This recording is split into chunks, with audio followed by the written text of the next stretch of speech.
प्रभु अच्छा मो प्रभु मो साथ चली मुझे चली जो मैंने कि सुदूर बालेश्वर चली चली चली चली पदयात्रा करके जार बयस 60 वर्ष ऊर्ध है चली चली बाटे जाऊँगी माने कौन कोठा घरे कौन सरकारी छात तले कौन होटेल से रोना कि कौन प्रकार खाद्य भात बा कौन होटेल खाइबा से सब नक खाली पादरे चली चली चली चली पुरी गस्तर अच्छा सुदूर बालेश्वर चली चली जगन्नाथ मंदिर जावा बाटे अनुभूति आसतु पचारि बुझा बारिपदार पूरी पदयात्रा करुँ आमर दीघार गोटे जगन्नाथ मंदिर आज्ञा बुझिले यहाँ आपण बारिपदा ठार बहुत निकट सेठू पुरी हूँ अनेक दूर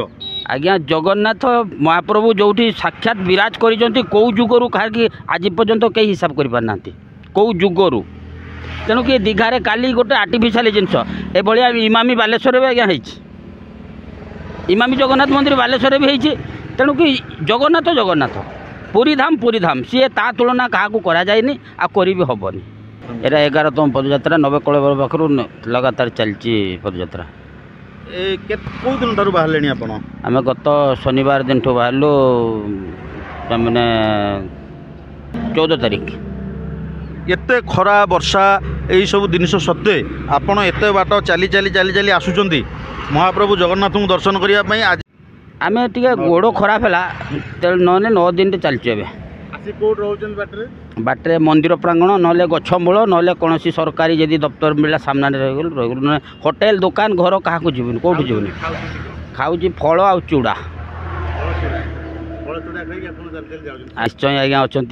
ना आप देखुन 64 एज मु चली संभव चली पार गोटे मो एज लोक गोटे प्रभु अच्छा मो प्रभु मो साथ चली मुझे चली एकदम सत कथा कहूँ यहाँ 11तम चली जिते पर्यटन सी मत चल मुझे चलती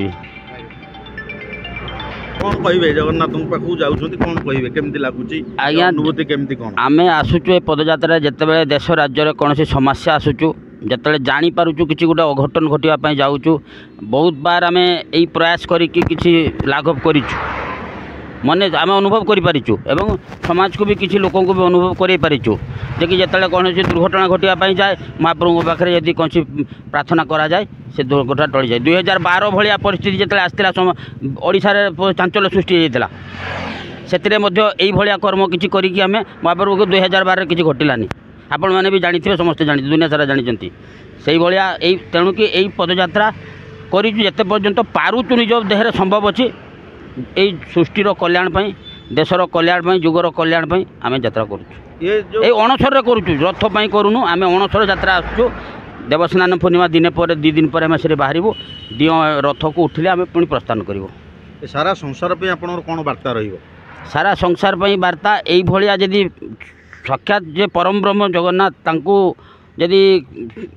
सहृदय जदि किसी एमती प्रार्थना करा जाए जेकोसी लोकर जो भाया विपत्ति था जो भाया समस्या था से निश्चय उद्धार करेंगे बारिपदा ठारू